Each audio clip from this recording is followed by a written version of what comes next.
जी उज़मा जी, इस तरह है कि जैसे आप जैसा कि मैंने अपने ब्लॉग में भी बताया है कि 5 से 6 लोग जो हैं वो गिरफ्तार हो चुके हैं। पुलिस जो है वो मुख्तलिफ जगहों पे छापे मार रही है, जिसमें गिरफ्तार जो 5 से 6 लोग जो गिरफ्तार हुए हैं उनमें से एक इनके दादा भी हैं, जो जहीर के दादा हैं वो भी हैं। लेकिन और उसमें यह है कि आज हो सकता है आज या सुबह तक या कल तक एक हमें बहुत बड़ी खबर मिले कि जो इस दुआ ज़ारा के केस का जो मरकज़ी मुलजिम है ज़हीर, उसको भी गिरफ्तार कर लिया गया है इंशाल्लाह ताला। बाकी जो है वो अब दिन थोड़े हैं इस सारी चीज़ के, ये केस को सॉर्ट आउट होने में। अच्छी तरफ ये केस जा रहा है और अभी जैसा कि आप भी जानती हैं, सब जानते हैं कि जो हमारे वज़ीर आज़म साहब हैं वो भी इस केस को लेके एक्शन ले चुके हैं। उन्होंने भी बहुत सारे ऑर्डर्स जो हैं वो किए हैं। बाकी अब ये कहना है कि अब ये केस जो है वो बहुत अच्छी तरफ जा रहा है। गिरफ्तारियां भी हो रही हैं, जो ये लगी हैं दफात जो लगी हैं उसमें भी इजाफा किया गया है और मज़ीद और बेहतरियाँ जो है वो होंगी।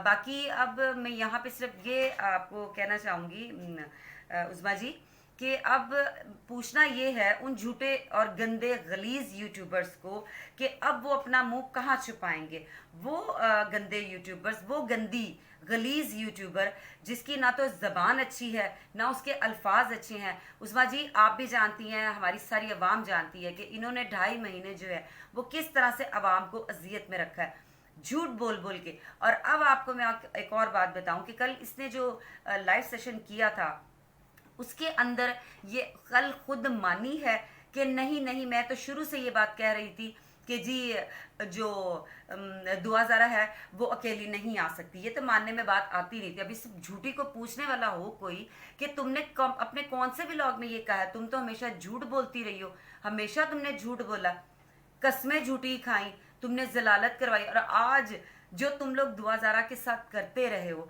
जो कुछ दुआ ज़ारा के साथ करते रहे हो, उसको नशे के इंजेक्शंस लगाते रहे हो, उसको ड्रग्स देते रहे हो, उसके साथ जो भी ज्यादती तुम लोग करते रहे हो, आज वही आके तुम अपने लाइव सेशन में बता रहे हो। यानी कि तुम खुद से उगल रहे हो, जो तुम करते रहे हो वही अब तुम चाह रहे हो कि हम दूसरों पे मुद्दा डालें, क्योंकि तुम्हें पता है कि आगे होने क्या वाला है। तो उज़मा जी ये सारी बातें मकाफाते अमल है, आपको पता है।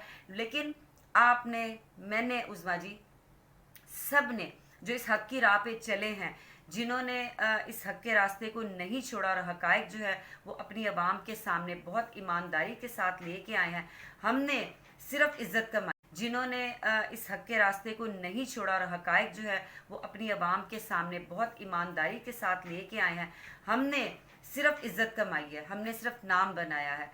इनकी तरह ये हम लोगों को, उज़मा जी आपको पता है कि ये हम लोगों को झूठे कहते थे, इतने बड़े बड़े हम पे इल्ज़ामात लगे, उज़मा जी आप पे लगे, मेरे पे लगे कि हम अगवा करने के लिए गए थे, हमने अगवा किया है, ठीक है ना।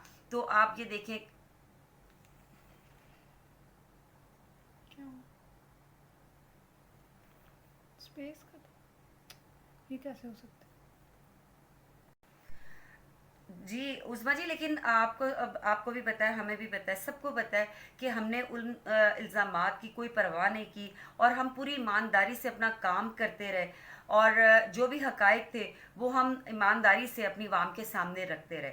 ठीक है, अब इंशाल्लाह ताला आगे भी जो पेशरफ्त होगी वो हम आपको बताते रहेंगे कि इस केस में क्या आगे होने वाला है, कौन कौन सी गिरफ्तारियां अभी मजीद। आपको जैसे मैंने बताया था कि 33 लोग जो है वो इसके अंदर नामजद हुए हुए हैं, जिसके अंदर एक खातून यूट्यूबर का नाम भी है। ठीक है, वो इसलिए कि उसने बहुत गन किया, बहुत कुछ किया। तो जब इन्वेस्टिगेशन होनी है तो वो उससे भी होगी, सारा कुछ पता चल जाएगा कि कौन झूठ बोलता था और कौन जो है वो सच बोलता था।